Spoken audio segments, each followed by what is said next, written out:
It's impossible to imagine a rural landscape without trees. They stand alone, in patches, or in rows along creeks and agricultural fields. But did you know that more and more people are calling for planting trees on the fields themselves? VILT TeeVee got curious about this thing people call agroforestry.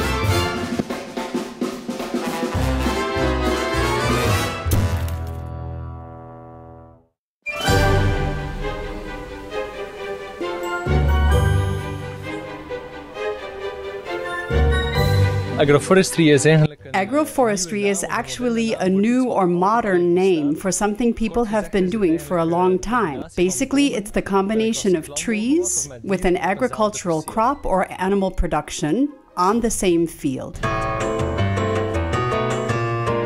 The possible advantages of agroforestry, assuming that you do it the right way, such as combining the right tree with the right crop, the right kind of management, etc., are that the yield of the crop plus the tree, the wood or the fruit, becomes bigger than if you were to grow the two separately.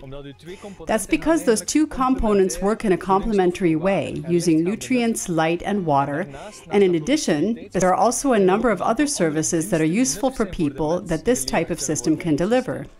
We call those ecosystem services, such as storing carbon in the soil, better biodiversity, attracting pollinators and natural enemies of pests into the field, and better water management, better soil quality, etc. Bodemkwaliteit enzovoort.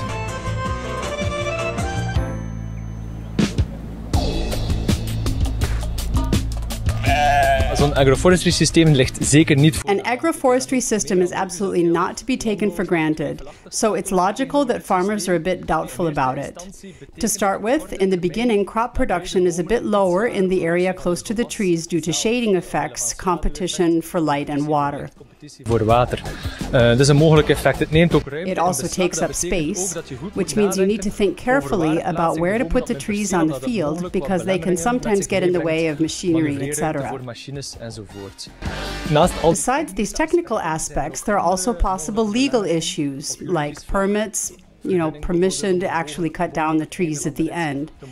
There can be administrative problems and financial challenges, especially at the beginning.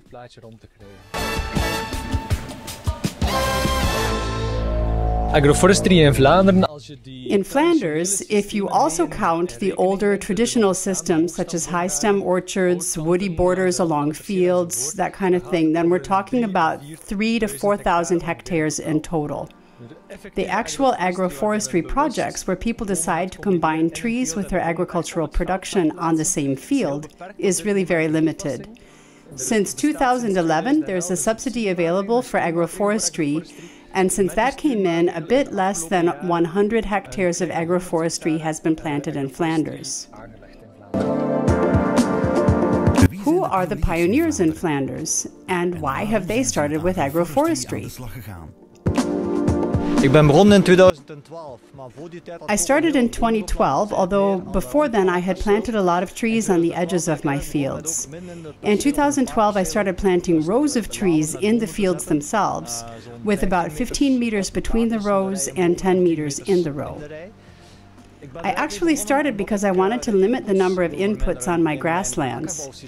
Traditionally, you use fertilizers, and there's always a lot that gets lost, but in a system with trees and shrubs in combination with an annual crop, you get a net of tree roots that grow under the crop and catch the nutrients that would otherwise get lost. With their leaves, they bring the nutrients back into the system. So that's how I hope to reduce the amount of inputs that I need on my farm.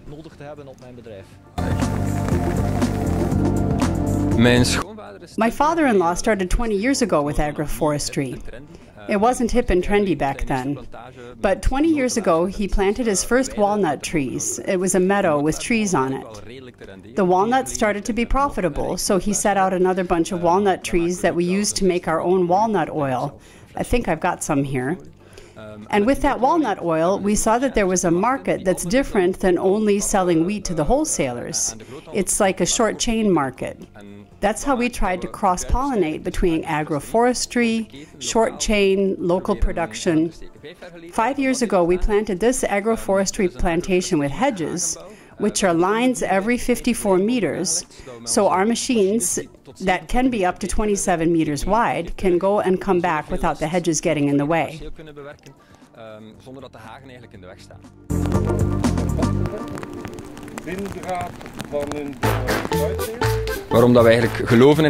Why we believe in agroforestry? It's a way of getting extra value from your crop. The trees grow and they have a future value if you take care of them. It does take work, especially in the beginning, to make sure the trees grow nice and straight. But we have planted walnuts, chestnuts, trees with future value, not just fast-growing poplars that actually slow down the crop, because there are always risks associated with growing crops. So by investing in the trees, we also have more than one thing to look forward to in the future. Hebben we eigenlijk twee dingen waar we naar de toekomst toe gaan kunnen kijken. In other words, agroforestry comes in all kinds of shapes and colors. It's not an obvious choice for every farmer, but if it is done right, the possible advantages can be very attractive. An efficient and productive use of space, higher yield, and a range of useful benefits for the environment and climate.